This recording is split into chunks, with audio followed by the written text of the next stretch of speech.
Hello, Canucks fans, and welcome back to another episode of the Canucks Conversation, delivered to you by the great folks at DoorDash. You can use Ding dong. promo code ConvoDD, capital C, capital D's, all one word, ConvoDD. That will get you 25% off and free delivery on your first order with the DoorDash app. Does not get much better than that, folks. My name is Dave Quadrelli. I'm joined, as always, remotely for the first time since we switched to our new format, by the man who built the place, Chris Faber. Our technical producer is Alex Allard. Chris Faber is high above Rogers Arena, and I would be there with him. Instead, Lou is filling in. Lou the Elephant is filling in for me. I'm just chilling at home, as you can see on the live chat and the live video. I got my comfy on, my big blanket hoodie. Do you have one of these, Chris? No, but I got my fiance one of those red ones. It's like a Christmas themed one. She likes it around Christmas time, so it's good because I like to keep the house extremely cold at all times. The AC's still on in this place right here, but that allows me to wear nice shirts like I'm wearing today. We're matching colors, you and I, Quads. I look, one of my new shirts here, feeling good about it. Collared, looking good. Yeah, cold isn't flying at my house. I'll tell you that much. It's not happening. I got the heat on all the time. I need it to be warm. But let's get to it, Chris. It's Bieksa night. Oh yeah, baby. Kevin Bieksa night, Canucks and Ducks. Can we get a photo of this, Alex, right off the top? We got Kevin Bieksa took skate this morning with the Vancouver Canucks. He made it through like one drill before getting off the ice pretty quickly after that. But I know he made some jokes about it when speaking to the media as well, and even made fun of Quinn Hughes giving him some burgers for passes. So it was interesting. Like we're all sitting there, the media, we're just watching, and then the Canucks, I think, posted the video like pretty much immediately. But Bieksa taking the ice was pretty funny and something that I don't think a lot of us saw coming today at practice. The two number 3s here you can see on the YouTube. Jack Rathbone, who we'll get to him in a little bit. He's behind bars still, but him and Kevin Bieksa skating on the ice. So that was a little bit of an interesting wrinkle to this morning's practice.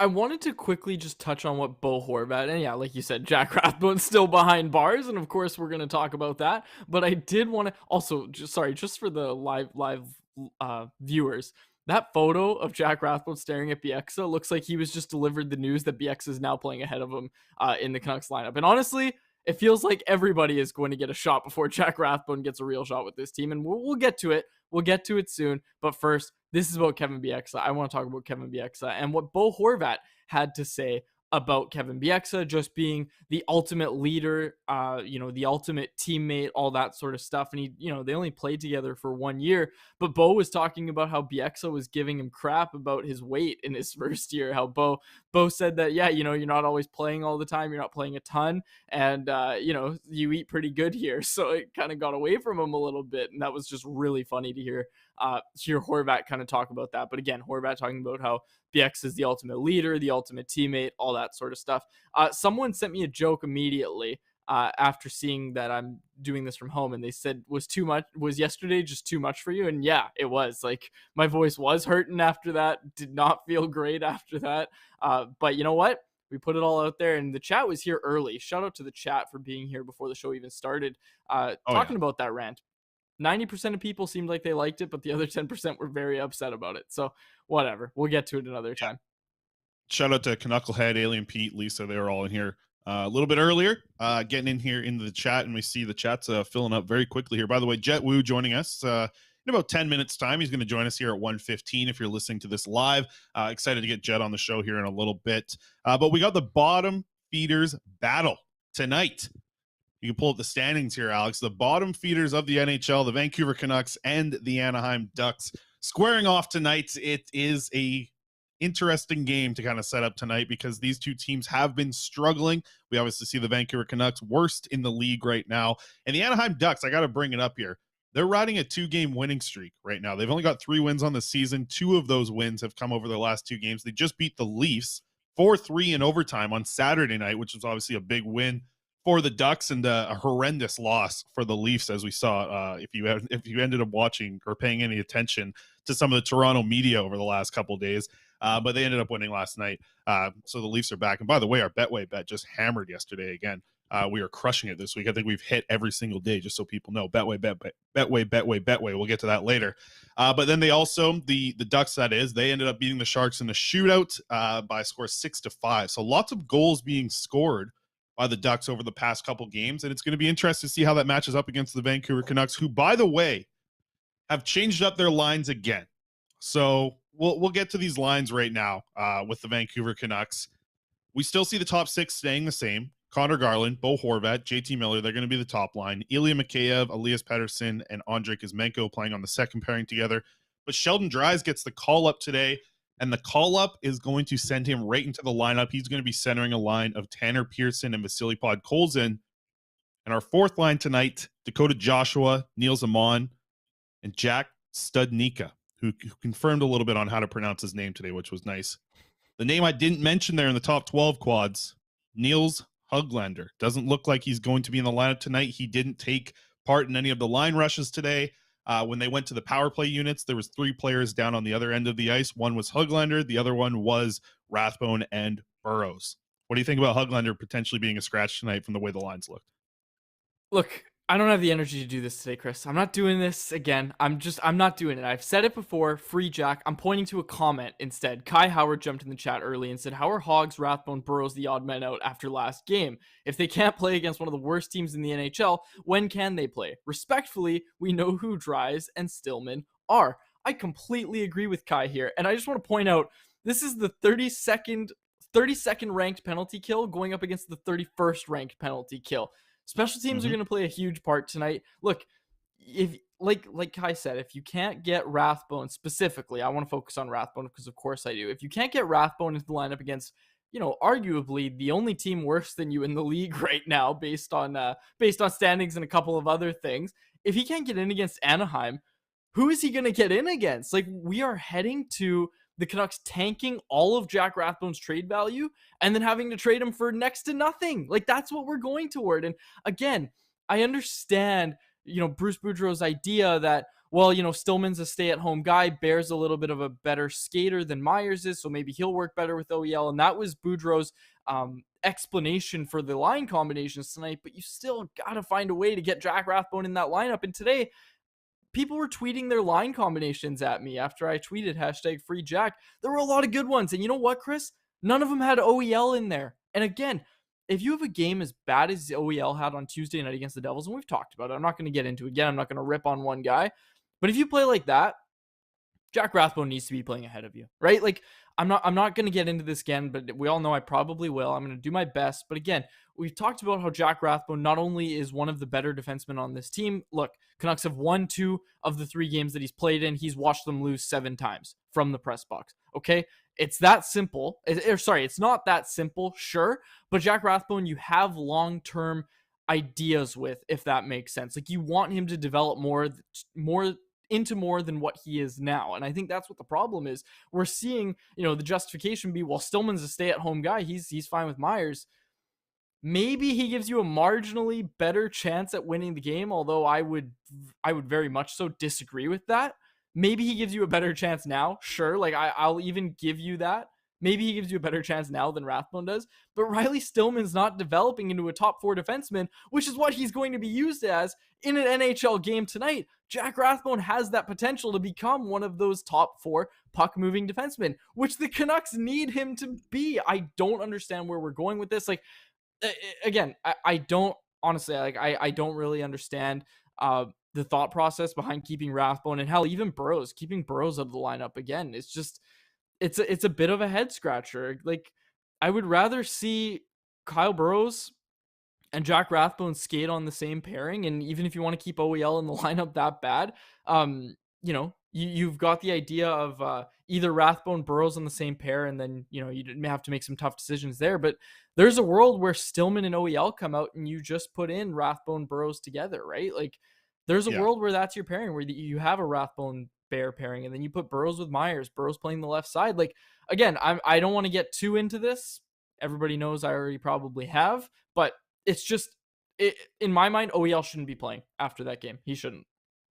We're seeing that in the chat. A ton of people agreeing with what you're saying about OEL not being in the lineup. I can't even name all the names. There's so many in here talking about OEL shouldn't be in here, or even, Sonny Demot's calling OEL the tank commander at this Huh. point. And I mean, I completely agree with you. I think from what you saw on Tuesday night and the team that you have coming in here on Thursday, to me, like the Spencer Martin start, which we'll get to a little bit later, is to me was a no brainer. I think you want to go with Spencer Martin to shake up the team a little bit and set them up to have success against this Ducks team.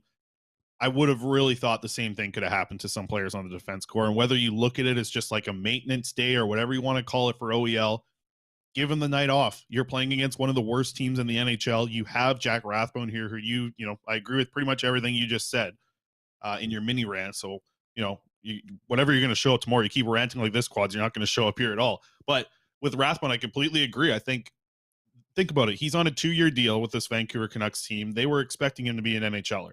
I think a lot of fans are expecting him to be an NHLer. And I think a lot of people were hoping that he was actually going to be given the opportunity to look like an NHLer. He's not getting that at this point. And Jack Rathbone's a player who, there's a spot for Jack Rathbone on a lot of NHL teams to play on their third pairing in a role where, yeah, you're not like playing 20 minutes a night, but you're at least playing in a game and bringing something what I believe is pretty dynamic to a third pairing. And I don't think Rathbone is the type of person to be like, you know what, this sucks, I want out of this organization. But players like Jack Rathbone and the people that the type of person that he is, this is why people like that have to have an agent, right? Because I don't think the agent's very happy with what's going on with Jack Rathbone right now. How could he be, right? Rathbone, we talked about it yesterday. He's been in the lineup for 3 games. The Canucks have won 2 of them. He's been out of the lineup for 7 games. The Canucks have lost all of them. Like, this is what agents do. They want to get their players some playing time. Jack Rathbone's on a 2-year contract, and he's hoping to make a lot more money after that contract expires. If he's sitting out for 80% of the games, he's not getting paid very much money after this contract expires. And the way that the Canucks keep bringing in these left shot defensemen who just don't move the needle at all, it is limiting the chance for Jack Rathbone to be able to even have the potential to move the needle, which is a player who, man, he improved, I think, so much last year. And I just don't think he's a defensive liability. And I think that might be the reason why why he's being kept out of the lineup, is the thought that he might be a liability in the defensive zone. I just don't think he is. Like, I don't think he's going to hurt you in his own zone. He's not listen, he's not going to be like prime Shea Weber, like defensive zone, just pushing everyone around and completely shutting down passing areas. But I think he skates well enough to get on players. And though he might not be the strongest player, he's going to be at least up to par with what we've seen with the rest of the Canucks defense core in their own zone. Like, it seems ridiculous to me that we're not seeing him in the lineup because of the dynamic features that he's going to be able to bring with his puck moving and his play in the offensive zone. I'm with you, man. It is a little head scratching to see Rathbone not get into the lineup right now. Yeah, and again, like it's both in the short term and the long term. Again, I agree with you. I don't see this complete inability to defend like some people would want you to believe. Like, Rathbone's fast. He's a good skater. And again, like someone in the chat even pointed out, I was Yako, shout out Yako, our listener in Finland, said Canucks are going to struggle against the Ducks' speed. They struggled against the Devils' speed. It was the same song and dance. And again, I think that's partly why OEL struggled so much, was his foot speed was just off. He had bad reads, which we're not used to seeing from OEL, but like the mobility was just gone last game for OEL. And again, this is why I don't want to rip on the guy too much, because we can't confirm it yet, but the guy's got to be playing through something, right? Like, you don't go from last year.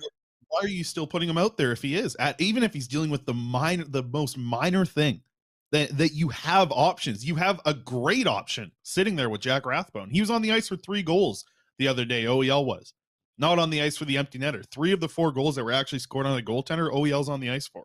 And I think not to blame all of the goals on him, but to a certain degree, I mean, that 2-on-1 that John Marino had the stretch pass, that's on OEL allowing that 2-on-1. And then the bad giveaway from Hod Colson while they're on the power play, I mean, that isn't 100% on OEL, but you hope that he can have a little bit better defending there. I'm a little blown away here.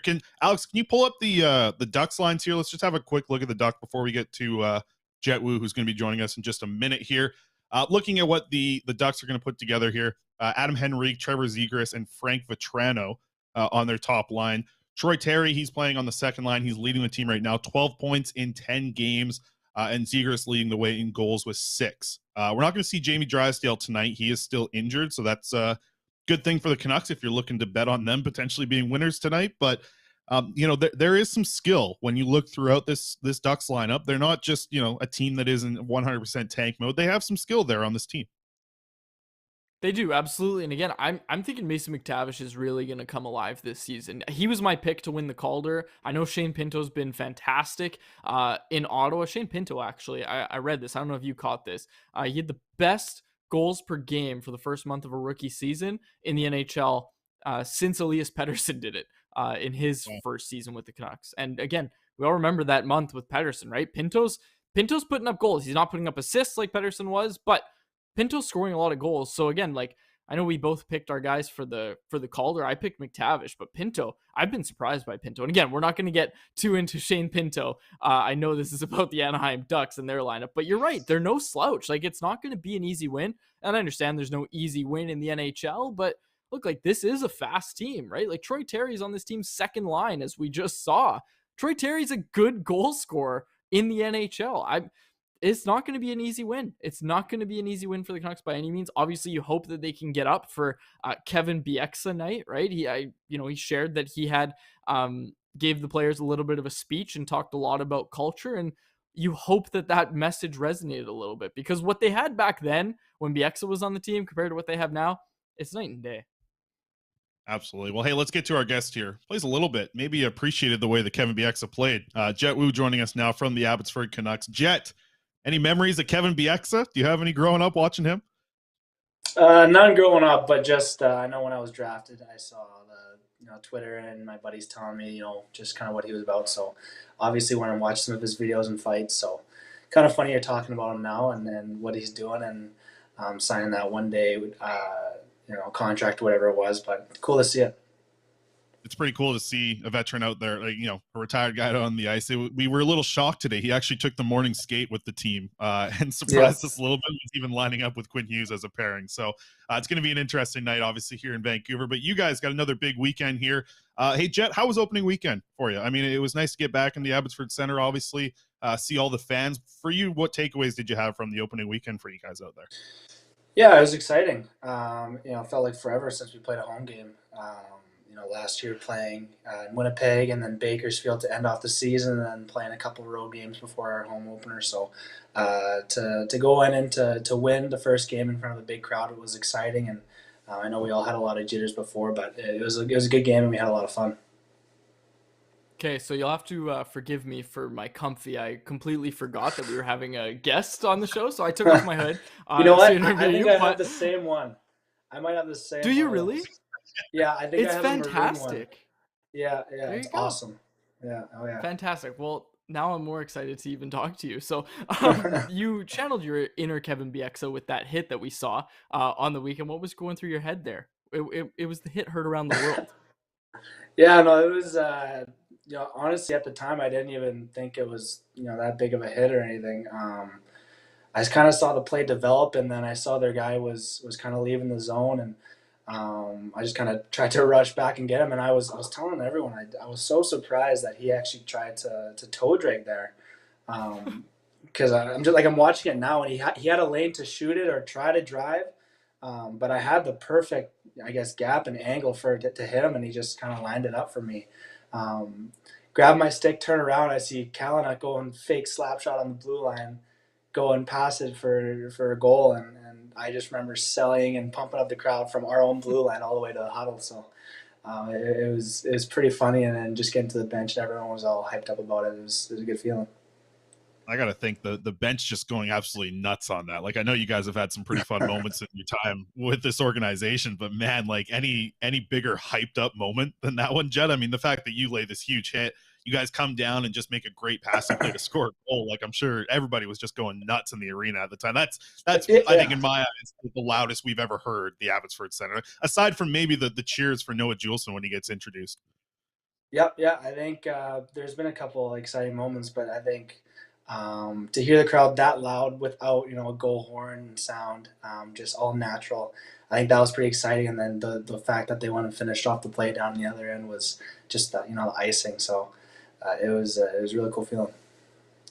Jett, it's been a challenge for players everywhere, right? But for yourself, how has the COVID pandemic kind of affected your development as a younger guy? Mm-hmm.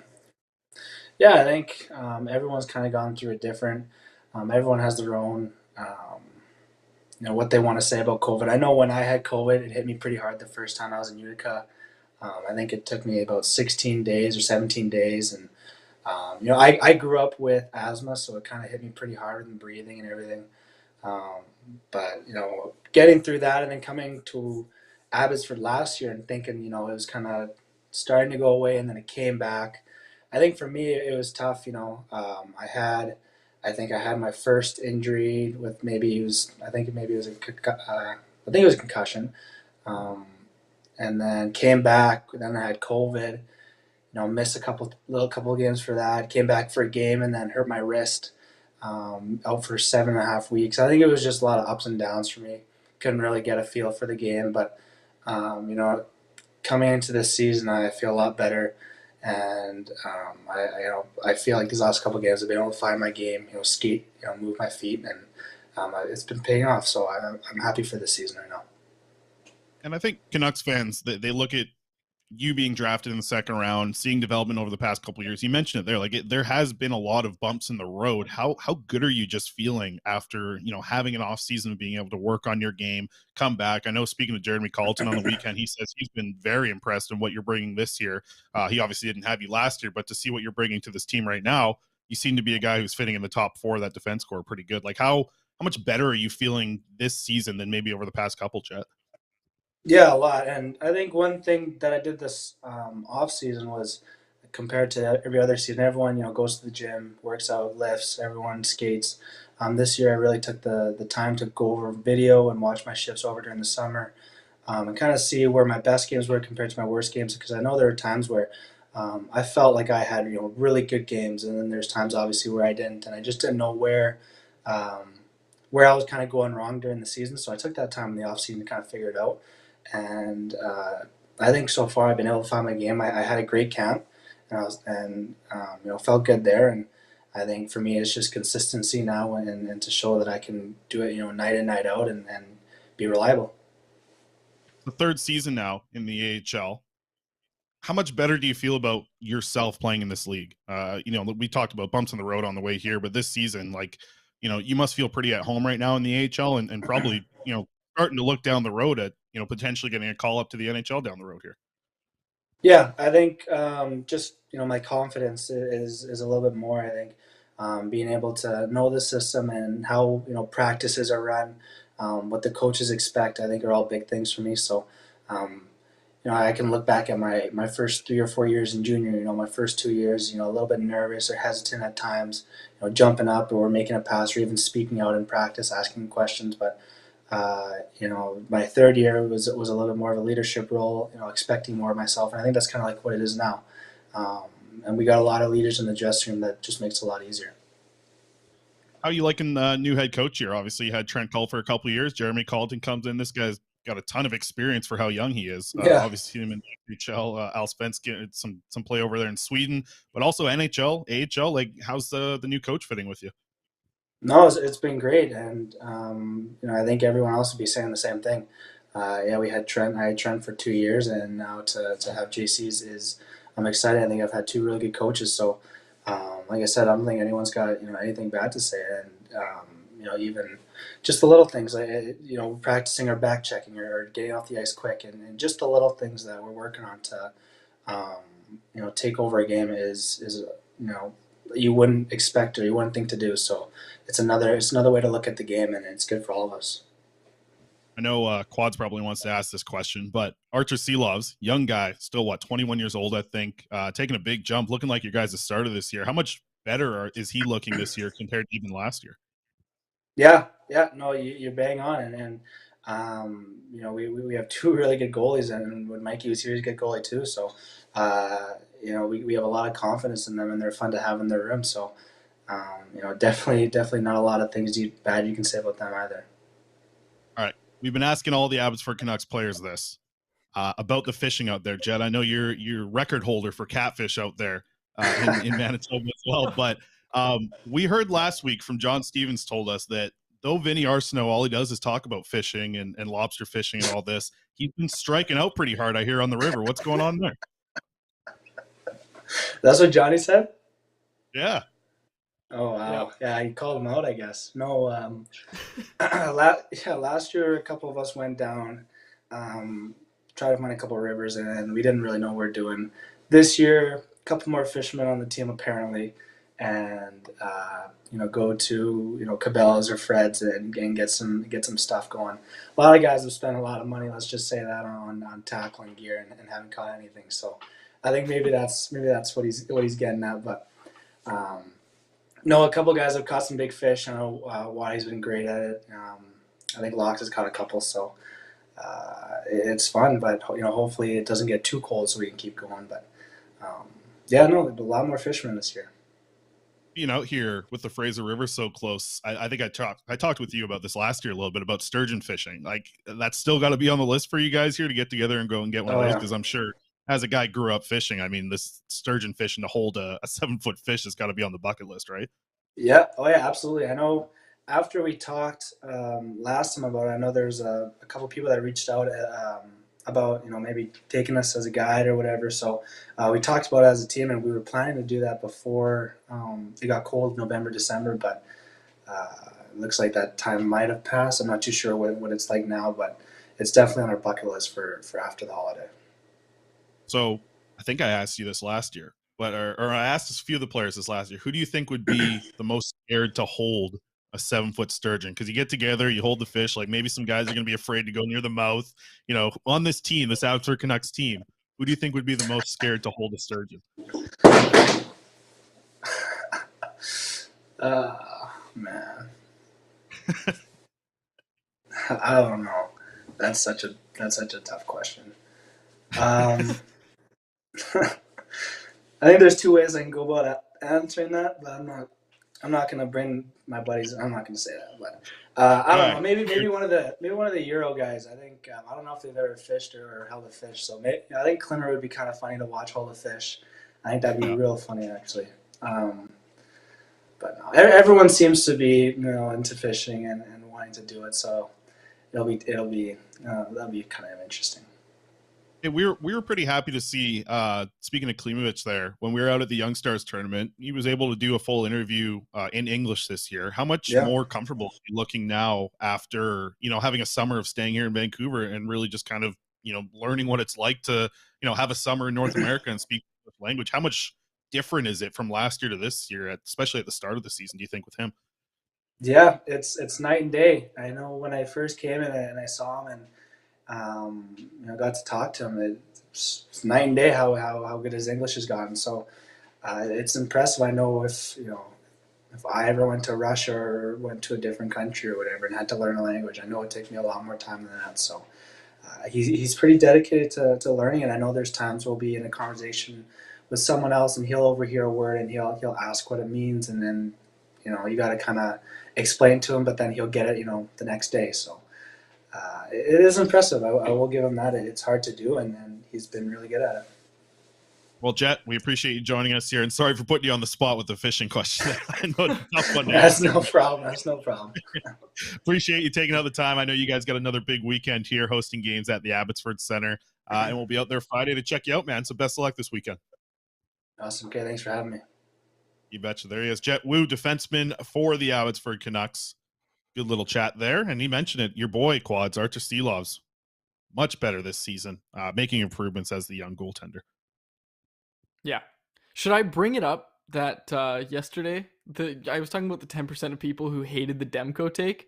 There were people out there that were like, well, who's going to step in and win games? And I like, you're not understanding the take. But you know what? The most fair criticism I think that take got, and not to immediately change it to goaltending here, but the most fair criticism that got was, well, goalies like Demko are hard to find, and you don't have anybody ready to do that even within 3 years. Because I was saying, like, this doesn't have to be a long rebuild. This is a quick, retool, and you can kind of see what your team actually looks like when it doesn't have elite goaltending. But someone made a good point. There's no guarantee that Archer Seelovs, as much as it pains me to say it, that Archer Seelovs is going to become, an NHL starter within 3 years. There's no guarantee of that. But again, like, the take was also taking into account that you really do trust Ian Clark to, after a few years working with someone, try and turn them into, a higher caliber level of goaltender, because again, that's all Ian Clark's ever done in his career.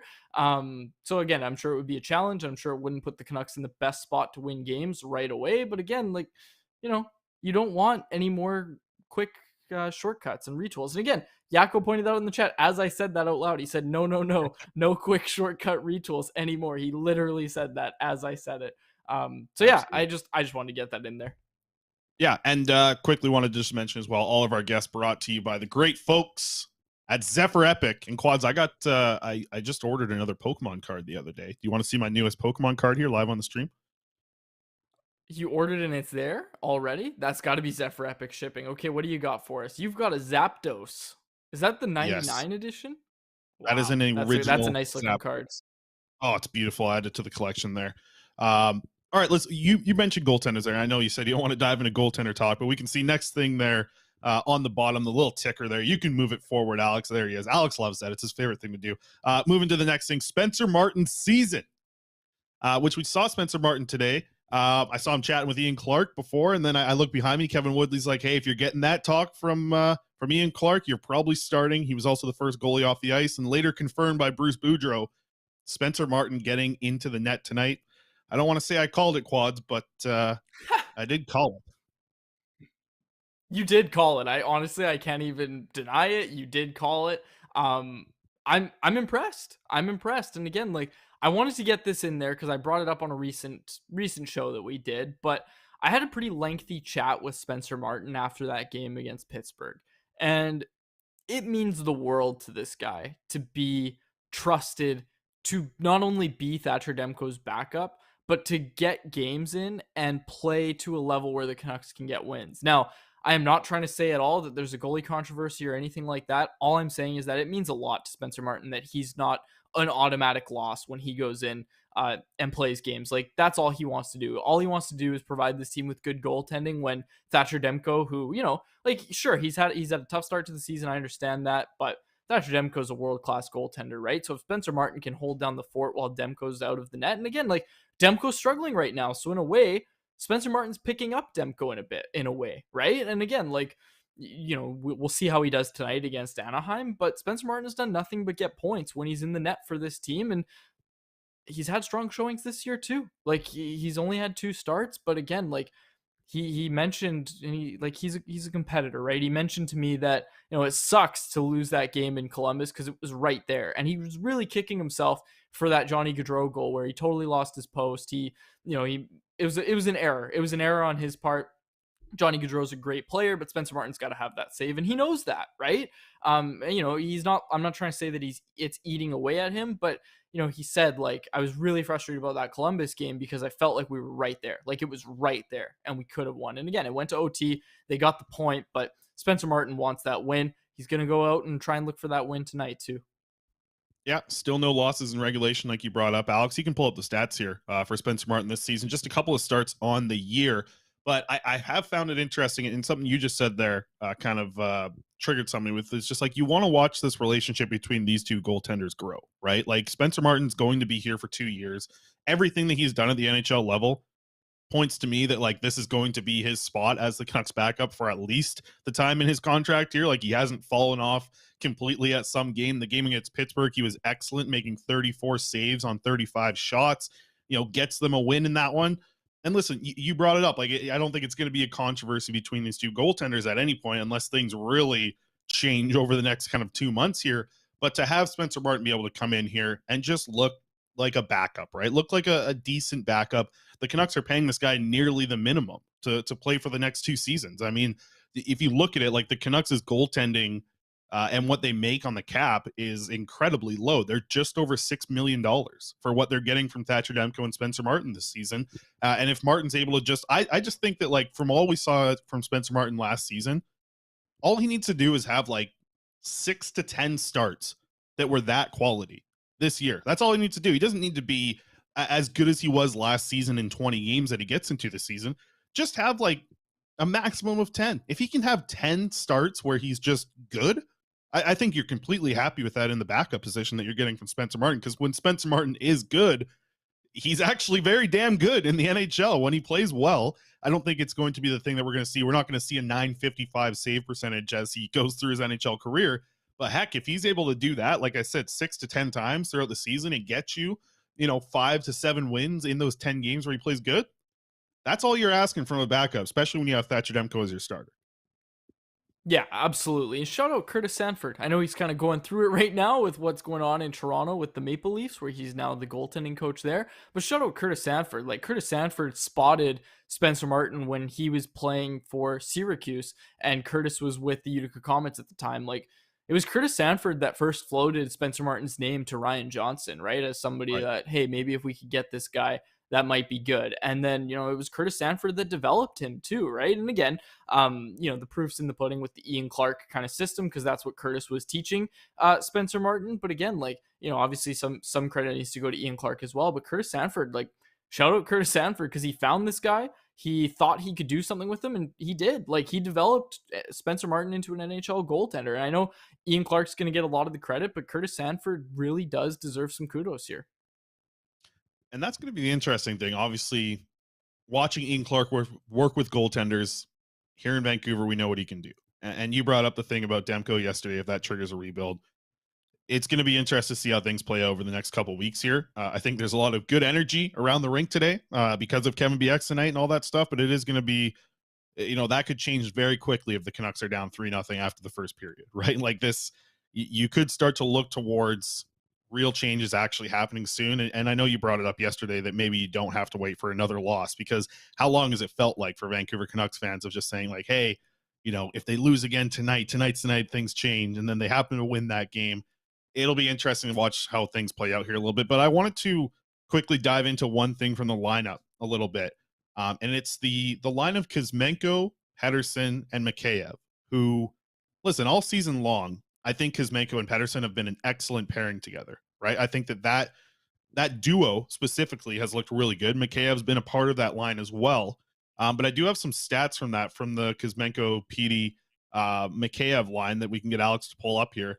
Found it pretty interesting that it's not really about Mikheyev being a guy that's helping that trio so much. So I'm curious, Quads, is there another player that you might want to try in that spot? Because to me, they're using JT Miller on that first line, right?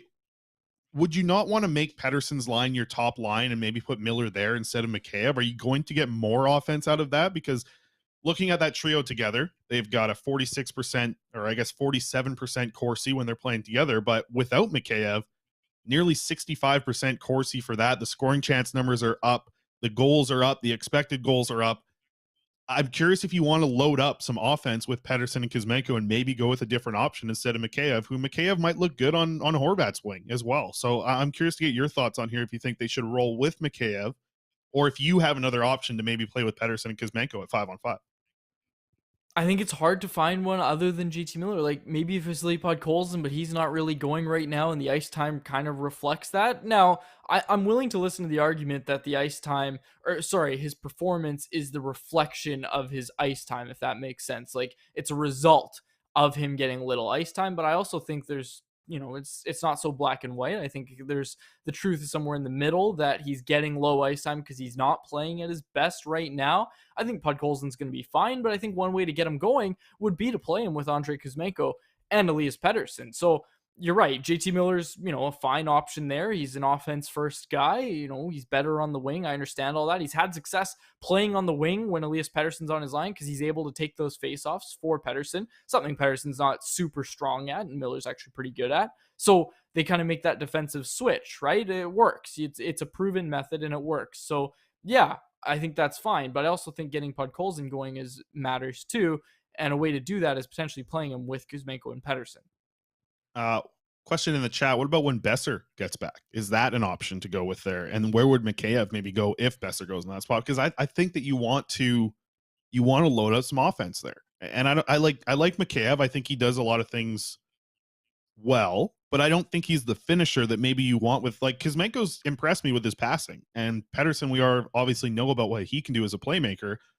If you have a Miller or a Besser, when Besser's hopefully back to 100% healthy, or at least close to 100%, and can finish, I like both of those options a little bit better. I'm curious to see maybe if Connor Garland even is a mix in there, because if you want to keep a little bit of speed, Garland's quick at least, right? And Mikheyev, I know he's got that top end speed that you like, but I'm just kind of curious that maybe they aren't giving the Pedersen Kuzmenko the best spot to succeed by not giving him the best offensive players at 5-on-5, like a JT Miller, like a Connor Garland, or like a Brock Besser when he gets back healthy. I just don't think Mikheyev is that points producer that you want playing with your top two, with your top duo, really, at creating offense at 5-on-5. It is Pedersen Mikheyev to me that has been the best duo this season at creating offense at 5-on-5. The points might tell you a little bit differently, but from just watching these games, looking at the expected goals from the analytics side, comparing my eye test to what the analytics are saying, I don't think there's a better duo at creating offense at 5-on-5 right now than Pedersen and Kuzmenko. Yeah, you said Mikheyev there, but you did mean Kuzmenko. So Right. Wanted to clarify that just for the listeners that would go back and get on you about that. But yeah, you're right. Like that's the best duo. Now it's time to find the third guy, right? Like you're not splitting those two up, or at least you definitely shouldn't be. But now it's about finding the third guy. And again, it's going to be a process, but I don't think Ilya Mikheyev's that guy. No, and it'll be interesting to see what he looks like maybe with Horvat. All right, let's get to our prospects report. Blow it up, Alex. Here we go. We got a goal, and you know who it is. Someone tell Patrick Alvin. Philip Johansson, he scored today in the SHL. Let's have a look at it. From the point on the power play, nice little wrist shot right into the top corner. Right into the top corner. We got a view of it here in the back. Philip Johansson continues to roll in the SHL. Real nice shot today from the point on the power play. So good to see that. He scored a lot in the Champions League. His SHL goals hasn't been as high as maybe you hope if you want a player that, is coming over to North America next year, as Patrick Alvin told us, but good to see him get another goal today. So that's all that we got for the prospects report. Yanni Yermo, he ended up playing today as well. Didn't do anything. I think his team lost 2-0. So that is our prospects report for the day. Let's get to the Betway wrap up. And I've said it before. This episode, I said it before. We are absolutely crushing on Betway right now. Quads, are you even there still? Or are you gone? Oh yeah, no, sorry, it was prospects report. So I put up the sleeping hood. I thought that was Lou for a second. All right, we've crushed this week on Betway. All 3 bets have hit. So we're rolling with this one again today. This is an easy one. Betway. Play responsibly, 19 plus. Anaheim Ducks to score a power play goal. You're getting that at -105. It's kind of expected to happen, I think, with the Canucks having a 60% effectiveness right now, killing off penalties, which is not good. If you don't know hockey, that's not good. And as well, the second bet we're doing, I've plus 1,700 on the value here for the Canucks to win, but Miller and Zegras to both have a power play point tonight. Plus 1,700. Okay, we hit a plus 1,700 just a couple days ago for Betway. And this one feels good too, because JT Miller obviously puts up a lot of power play points. Trevor Zegras has been a part of every single goal that the Ducks have scored. And I know that's only 2 on the power play, but he's either scored or assisted on both of their power play goals this season. I think the Canucks are going to let up a power play goal. I think the Canucks are going to win. And I think Miller's going to get one here at plus 1,700. I love that bet for Betway. All right, well, I've learned to stop doubting you and your insane bets, so I'm not even going to say anything. I got an email. Score prediction? Well, I got an email from the company, and they're like, hey, maybe you should stop putting up these long shot odd bets. And then you saw what I sent back. I said, oh yeah, maybe I would if they stopped hitting. Maybe I would, but I'm hitting these 1,700 pluses. That's what I said right back to the company. So didn't get a reply after that. So you've got 2 prospect questions. You've got 2 prospect questions in the chat. Have you seen David Juracek's younger brother? I don't know. I haven't watched these players yet. I'll be honest. I'm not going to fake it like I have. I haven't watched these players. The only draft picks that I've started to look at for next year are a couple guys out of the Swedish J20 league. So I'll report on that when I need to. No, I haven't looked at those players, and I'm not the type of person who just says that I have because I haven't watched them. So I'm not doing that. We'll get a deep dive in a future last episode. Thing I got before you can close out the show, but last thing I got is I just want to show that beautiful Zapdos card one more time here. Oh, it's so beautiful. This card's older than you, Quads. It's in the base card. I got it in the mail yesterday. Super happy about it. Add it to the collection. I like my base set Pokemon cards. That's all I got. All right. Fantastic. Well, we did this remotely and we did it pretty well. Our thanks to Jett Woo for joining us, for my co-host Chris Faber, and our technical producer, Alex Lard. My name is David Quadrelli. This has been a comfy edition of the Canucks Conversation. Or Jett Woo! Thanks for listening to Canucks Conversation, delivered by DoorDash. Hit the subscribe button to never miss an episode. How about keep it to a thank you, Jim?